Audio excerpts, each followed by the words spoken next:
스럽게 한 주간 동안 준비해서 하나님 앞에 찬양 드리는 우리 성가대 진심으로 감사를 드립니다. 아마 찬양이지만 하나님께 정성으로 드려질 것이고 우리에게는 은혜가 되어질 것입니다. 참으로 좋은 가을날 아름다운 가을입니다. 아마 한두 주 지나면 좀 쌀쌀해지고 또 남주 많이 떨어질 것 같은데 이번 한 주간 여러분도 귀한 시간들을 보낼 수 있기를 바랍니다. 여러분 시간 내서 밖에 좀 나가시고 보시고 또 이 곱게 물들어가는 나뭇잎들을 볼 수 있는 시간들이 되어지길 바랍니다. 하늘이 푸르른 날은 그리워하는 사람을 그리워하자. 이게 바로 이제 서정주의 시인데, 이 하늘이 푸른 날 우리 기억하는 사람들을 또 사랑하는 사람들을 기억하고 나눌 수 있는 귀한 시간들이 되어지기를 바랍니다. 우리 교회 이 도서관에 가보면은 백과사전이 하나가 있습니다. 이 정신문화연구원에서 펴낸 민족문화 대백과사전이 있습니다. 우리 교안분이 가지고 있던 것을 우리 교회에다 기증을 해주셨는데 굉장히 많은 책입니다. 굉장히 좋은 책입니다. 우리 국가에서 만든 책이기 때문에 백과사전으로는 제일 좋은 책입니다. 우리나라에서 그 민족문화 대백과사전이 있다고 한다면 세계적으로 가장 유명한 백과사전은 그냥 영어로는 엔사이클로피디아 브리테니카, 우리 보통 얘기할 때 그냥 브리테니카 백과사전 이렇게 이야기를 합니다. 아마 요즘은 별로 없는데 예전에 월부책 하시는 분들이 많지 않았습니까?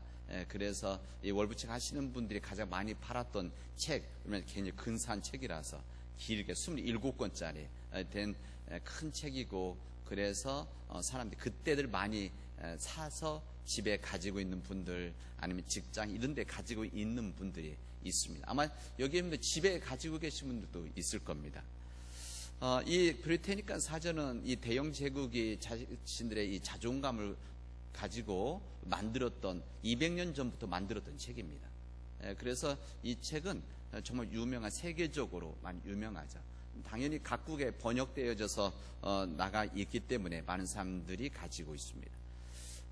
이 책이 1990년대만 하더라도 1년에 6억 불, 그러니까 6천억 원 정도에 이렇게 판매되는 그 정도 많이 양이 나갔다고 합니다.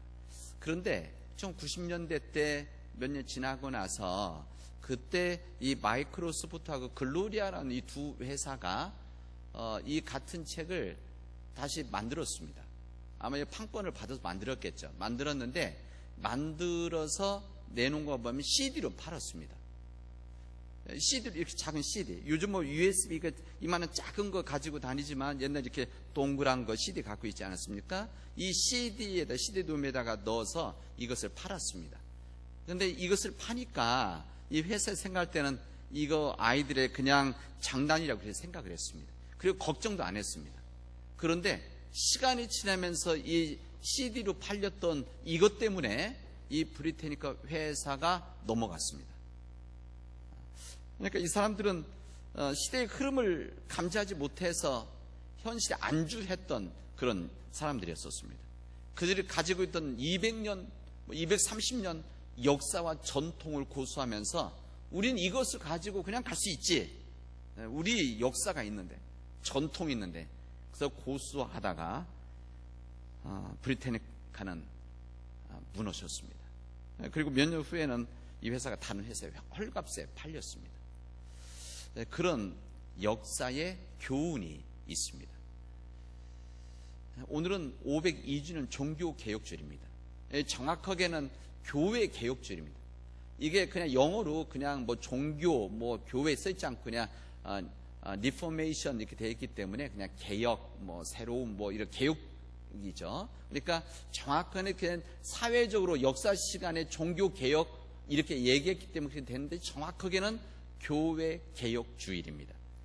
우리 교회에 창립주일이 있다면 3월 달에 우리 창립주일이 있다면 우리 개신교회 전체의 생일은 오늘입니다. 교회 개혁주일.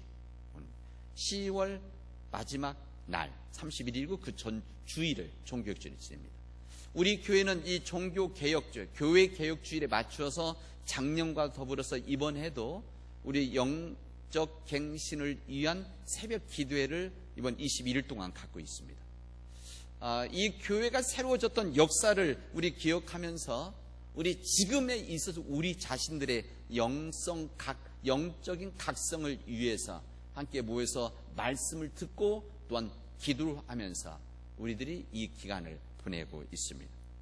1517년 독일 비텐베르크 대학의 이 교회 정문에 그 당시 때 사제, 그러니까 신부죠. 이 사제 마틴 루터라는 신부가 95개조에 달하는 이 반박문을 벽에다가 문 앞에다 붙여버렸습니다.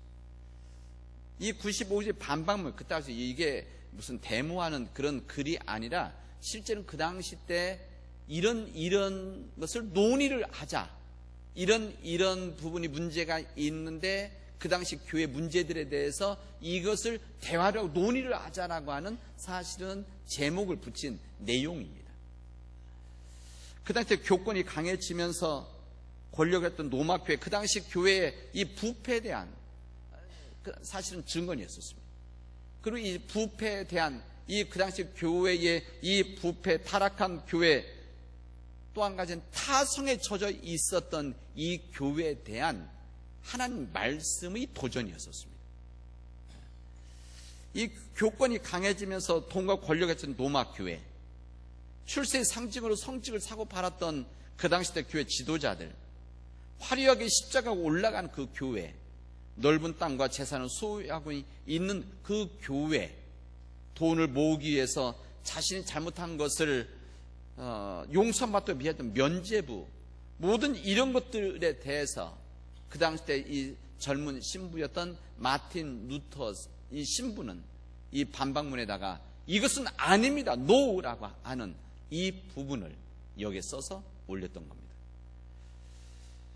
제가 이 설교를 준비하고 자료를 하면서 정리하면서 써놓고 이거 보니까 제가 그대로 읽어보겠습니다. 그래서 제가 준비한 내용인데, 그 당시 교회에 대한 교권이 강해지면서 돈과 권력을 가지고 있는 로마 교회, 출세 상징으로 성직을 사고 팔았던 당시 교회 지도자들, 화려하게 십자가가 올라가는 교회, 넓은 땅과 재산을 소유하고 있는 교회, 이게 그 당시 교회 모습에 대한 그 당시 이 마틴 루터의 이 반박문이었습니다. 근데 이것을 제가 써놓고 보니까 502년 전 로마 교회의 모습인데, 제가 써놓고 보니까 이게 우리 시대 우리의 교회 모습으로 그냥 읽혀진 겁니다. 제가 만약 이 부분을 종교개혁, 교회개혁주의에 읽지 않고 이 부분을 그냥 읽었다고 한다면 아마 지금 한국교회에 대해서 설명하는 줄 알았을 겁니다. 교회가 교회답지 않으면, 거룩한 교회가 거룩하지 않으면 교회는 죽는다는 것을 이 마틴 루터는 알고 있었습니다.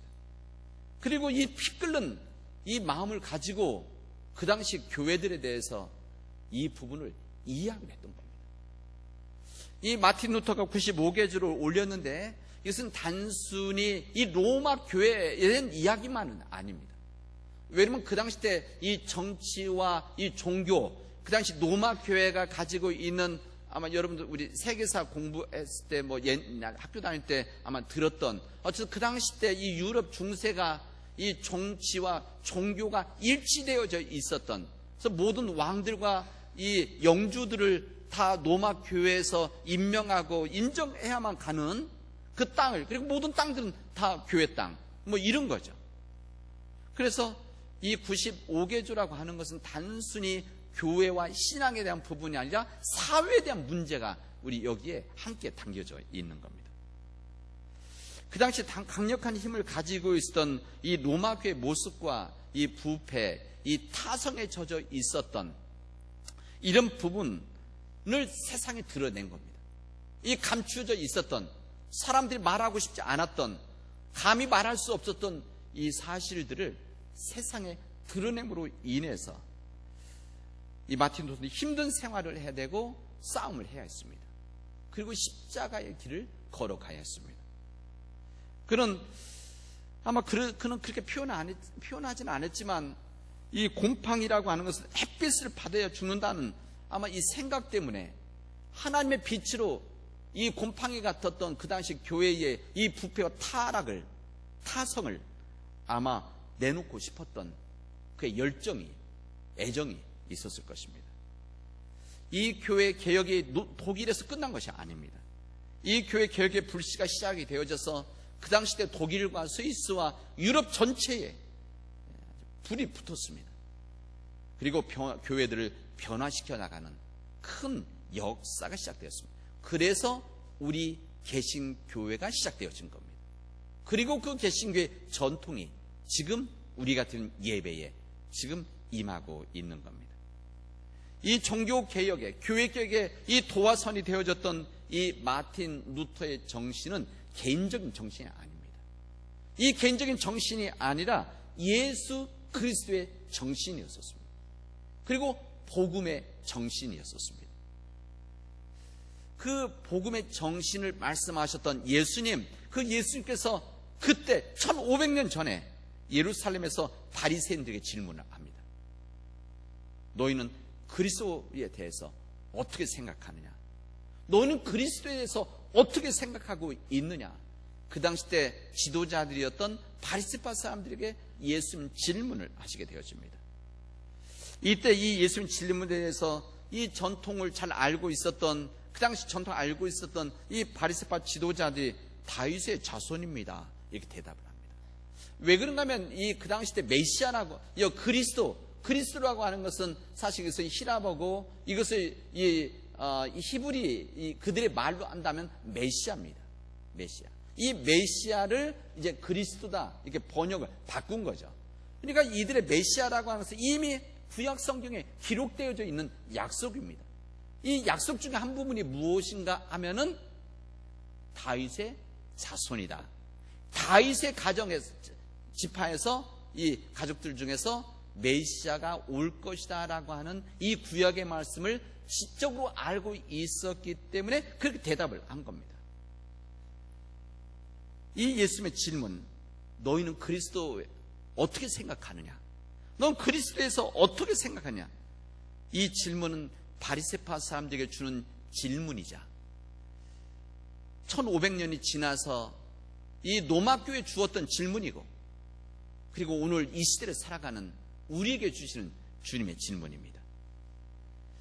뿐만 아니라 오늘 교회 개혁주일인데 이 교회 개혁주일에 주는 주님의 말씀이자 도전입니다. 그리스도에 대해서 어떻게 생각하느냐? 왜 그러면 우리의 생각이라고 하는 것은 우리 삶에 영향을 주고, 우리 생각이라고 하는 것은 우리의 믿음을 바꾸고, 이 믿음이 바뀌어지면 우리 인생이 바뀌어지는 중요한 일이기 때문에 그렇습니다. 우리 주님께서는 우리 대한민국의 남원 땅에 살고 있는 우리들에게 이 질문을 하시는 겁니다. 그리고 오늘 우리에게 질문합니다. 믿음의 백성은 우리들에게, 예수님을 그리스도 고백하는 우리들에게 그리스도를 어떻게 생각하고 있느냐? 그리스도를 어떻게 받아들이고 있느냐? 예수는 그리스도라고 고백하고 있는데 정말 그리스도에 대해서 어떤 생각을 하고 있느냐? 우리에게 질문을 합니다. 우리가 그리스도에 대한 이 본질적인 질문은 이 교회 개혁의 근본적인 질문이자 교회 개혁의 시작이라고 할 수가 있습니다. 이 질문은 다른 사람들이 대답해 주는 것이 아니라, 다른 사람 생각이 무엇이냐 이것이 아니라 내가 생각하는 그리스도, 내가 믿고 있는 그리스도가 누구시냐, 여기에 대한 질문입니다. 여러분은 뭐라고 대답하십니까? 뭐라고 대답하실 수가 있습니까? 여러분들에게 믿지 않는 사람들이 여러분들에게 그리스도에 대해서 어떻게 생각하십니까? 당신이 믿고 있는 그리스도, 예수님은 그리스도라고 하는데 어떻게 생각하십니까? 라고 질문했을 때 여러분들은 무엇이라고 대답하시겠습니까? 오늘 우리가 읽은 구약의 말씀은 우리 지난주에도 사무엘서 읽기 시작했었는데, 오늘의 이 본문의 말씀은 이제 하나님의 부르심을 받았던 이 사무엘이 두 번째 왕을 세우는 이야기입니다. 이 첫 번째 왕 사울을 이 다윗이 세웠습니다. 이 사무엘이 세웠습니다. 이 사무엘이 누굽니까? 이 사무엘은 이스라엘 뛰어난 영적 지도자입니다. 그 당시 지도자죠. 하나님의 종입니다.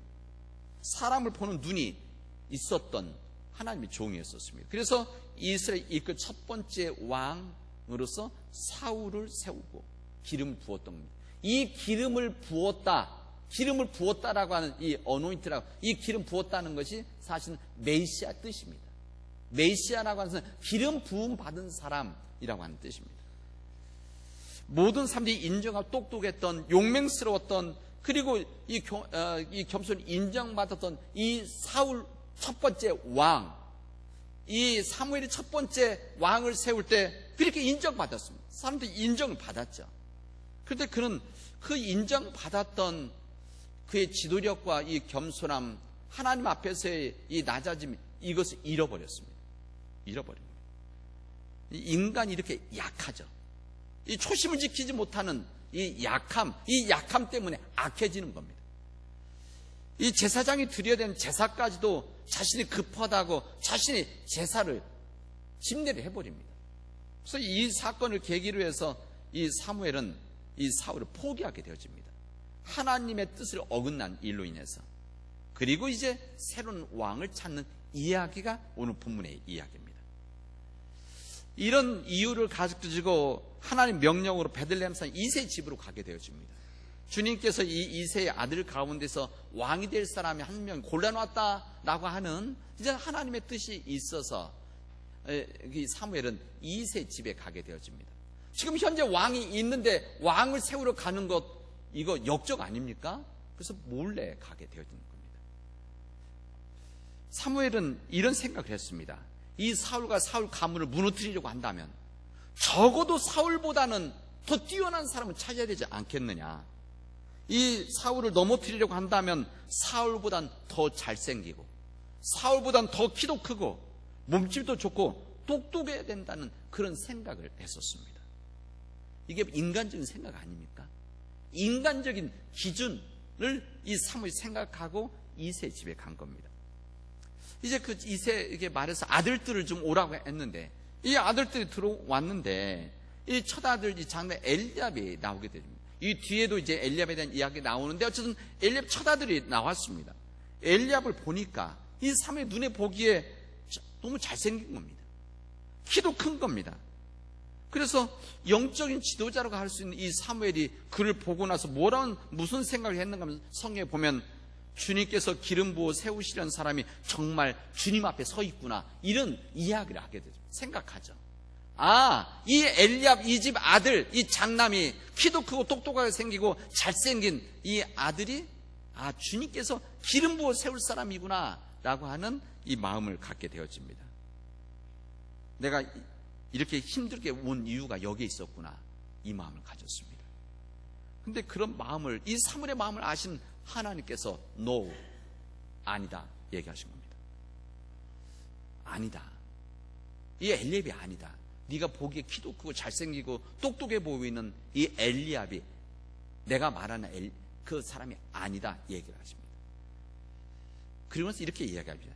너는 그의 준수한 겉모습과 큰 키만을 보고 있는데 그것만 보면 안 된다. 그럼 내가 세울 사람이 아니다. 그러면서 하시는 말씀이 나는 사람이 판단하는 것과 같지 않다, 이렇게 이야기하십니다. 그리고 오늘 본문대로 그대로 한다면 내가 보는 것은 사람과 같지 아니하는데 사람들은 외모를 보지만 나 여호와는 중심을 보신다. 나는 중심을 본다. 이렇게 말씀을 하십니다. 사무엘은 망치로 머리를 맞은 그 느낌을 받았습니다. 그 이후에 이새는 그 다음 아들 아비나답, 심마, 행복해서 7 아들을 다 보여주었는데 이 충격을 받았던 이 사무엘, 이 주님으로부터 망치와 같은 이 충격을 받았던 이 사무엘을 보니까 정말 주님 말씀하시는 거 보니까 아닌 겁니다. 그래서 사무엘은 그 이새 아이들이 다 오고 나니까 그 이새에게 얘기합니다. 아니, 더 이상 올 아이가 없냐, 이렇게 이야기를 합니다. 그럴 때 이새가 이렇게 얘기합니다. 그 아버지였던 이새가 형들만큼 잘생기지도 않고 키도 크지 않은, 그래서 형들을 대신해서 양떼를 치고 있는 막내 아들이 있긴 한데 그 아들이라도 데려올까요? 이런 이야기를 한 겁니다. 왜냐하면 그 아버지는 다른 사람들에게 자랑거리로 내놓을 정도의 아들이 아니었기 때문에 아예 오라고도 하지 않은 겁니다. 그냥 형들 뽑히게 너는 뒤에서 양떼나 치고 있어라 이렇게 이야기했던 것이죠. 그러나 그 막내 아들 다윗이 왔을 때, 눈이 맑았던 막내 아들 다윗이 왔을 때 사무엘은 바로 이 사람이구나 이것을 알게 되었습니다. 그리고 그에게 기름을 붓게 되었습니다. 그래서 두 번째 왕을 세우게 되었습니다. 이때 어린 다윗을 기름 부은 거죠. 바로 왕이 되었다는 것이 아니라. 그리고 떠나게 되어지고 기다리게 되어집니다. 만약에 이 사무엘이 이 새로운 왕을 세우는데 겉으로 보여지는 이 외모만을 보고 이 첫째 아들 엘리압을 세웠다고 한다면 아마 새로운 왕을 세우는 주님의 뜻을 이루지를 못했을 것입니다. 겉으로 보여지는 것을 보고 판단하였기 때문에 아마 하나님은 거부를 했을 것입니다. 외모만을 보고 판단한다는 것, 겉모습을 보고 판단한다는 것, 중심을 보지 않고 겉으로 드러난 이 부분만을 보고 판단하는 것은 이 사무엘의 문제만이 아니라 우리의 문제이기도 합니다. 여러분 한번 생각해 보십시오. 우리들이 항상 생각하고 판단하는 기준이 무엇인지. 우리들 항상 판단의 기준은 항상 겉으로 드러난 부분을 기준으로 삼습니다. 정말 보아야 되는 것은 눈으로 보여지는 것 그 이상 너머에 있는 이것을 보아야 되는데 이것을 보지 못하고 항상 눈에 보여지는 것, 그 사람이나 문제의 본질을, 그 중심을 보아야 되는데 그 중심 보지 못하고 항상 내 앞에 보여지는 것, 이것도 내 기준으로, 내 생각으로 이런 판단을 가지고 모든 것을 판단합니다.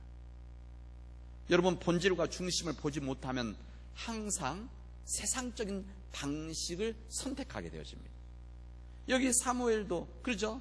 이 사울보다도 훨씬 더 잘생기고 키도 크고 몸집도 좋고 똑똑해야 된다는 이런 생각을 본문에 지금 그 얘기하지 않습니까? 사울보다는 더 똑똑하고 키도 크고 잘생겨야 된다, 힘도 좋고 용병해야 된다. 이것은 인간적인 방식입니다. 그러니까 사람의 중심을 보지 못하면 항상 세상적인 방식, 인간적인 방식으로 선택과 판단을 한다, 그런 이야기입니다. 이게 바로 세상의 방식이고 인간 욕심의 방식입니다. 500년 전 종교개혁, 500년 이 교회 개혁은 이런 상황 속에서 일어난 겁니다. 1500년 동안 전해졌던 예수 그리스도에 대해서 타성에 젖어서 끊임없이 겉으로 드러난 부분만에 붙잡고 있었습니다. 그리고 진정 그 예수 그리스도에 대한 이 중심과 본질, 이 복음의 이 중심을 바로 보지 못하고 들어가지 못하고 이 겉으로 보여지는 것에 붙잡혀서 매달려 있었던 겁니다. 그래서 겉으로 보여지는 예수님